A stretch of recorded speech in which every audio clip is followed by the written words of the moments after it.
迪瓦尔库尔大师，人们也常常称呼他为 DK 大师。他是护持第二道圣光、爱与智慧的另一位大师。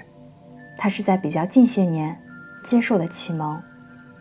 他于1875年接受了第5阶启蒙，也正因如此，他仍然使用的是接受启蒙时所使用的那具身体。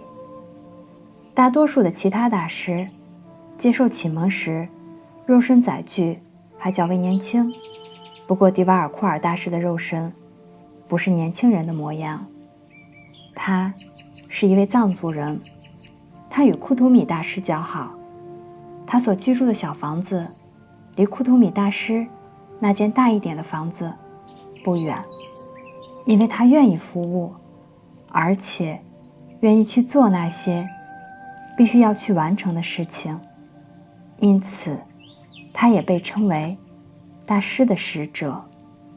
他的学识渊博，就太阳系的圣光和行星层次结构的研究而言，他比其他的大师探究的都要深入。他也与疗愈师一起工作，与那些在地球这个伟大的实验室当中，在看不见的未知领域探索真理的人一起合作。他与那些致力于疗愈和守护这个世界的人合作，与那些世界上的慈善运动进行合作，比如红十字会。他也会指导不同大师门下的学生，从而使他们受益。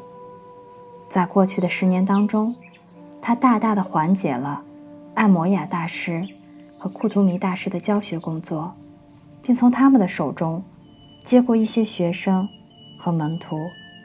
他的工作量也很大，他与以太层的某一群天使一起工作。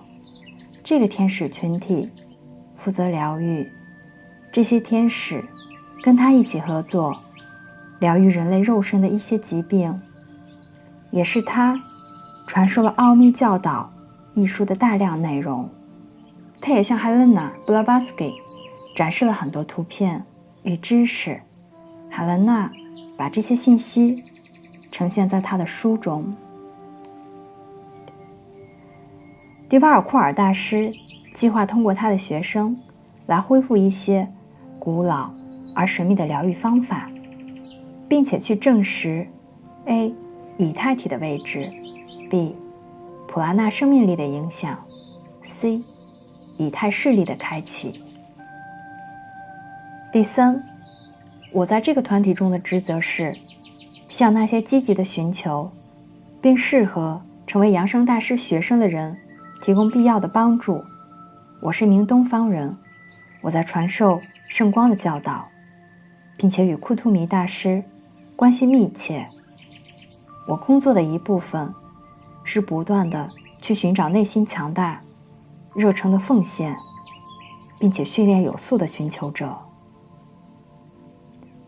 第4，迪瓦尔库尔大师与那些有着纯粹的利他主义的人们合作。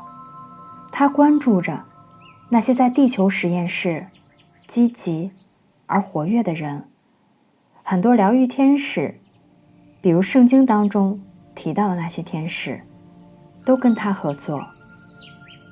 第5，扬升大师、耶稣，还有那些在肉身之中进行运作的灵性阶层，包括启蒙者和已经被接受的门徒。他们的日常生活会以自己的目标为导向。他们中的大多数人，尤其是位阶较高的成员，通常不会经常与公众打交道，也通常不会行走在大街上。他们的工作就像我在喜马拉雅山隐居时所做的那样，在那里我可以影响和帮助到的人远远超出我置身于喧嚣的人类事物当中可以做得到的。作为一所清修寺院的高阶成员，我过着日常而且我认为合一的生活。但是我的主要工作在别处，广泛的存在于人类的世界当中。通过我写的书作为媒介，我可以接触到大量的人。通过我发起和推动的团体，通过我的学生，他们会像我努力去做的那样，说出并且传播真相。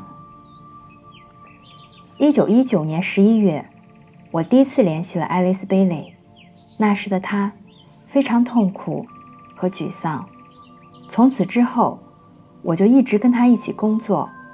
我计划撰写的书已经快要完成了，为了基督重返人间进行一些不同阶段的准备性工作，这些已经成型了，而且应该在接下来的20年中继续势头向前推进。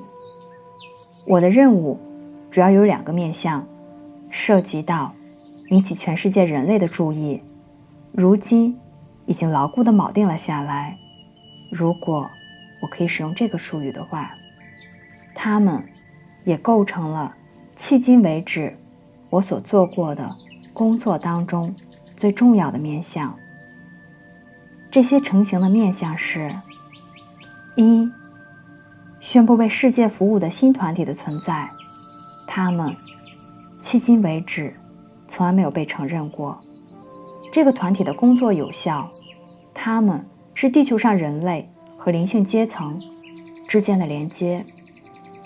2、这是近期发出的声明，与基督再现人间有关，并即刻进行巩固的准备性工作。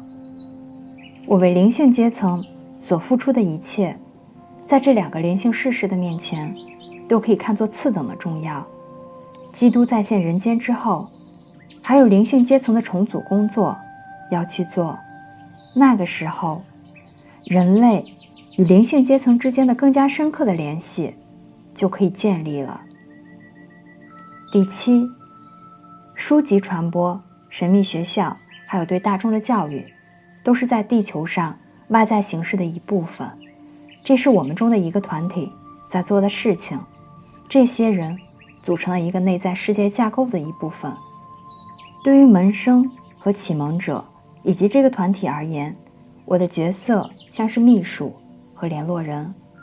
我使用这些词，从而让你们更容易地去理解。这个团体由2名东方的启蒙者组成，我是其中之一，以及包括5位西方人。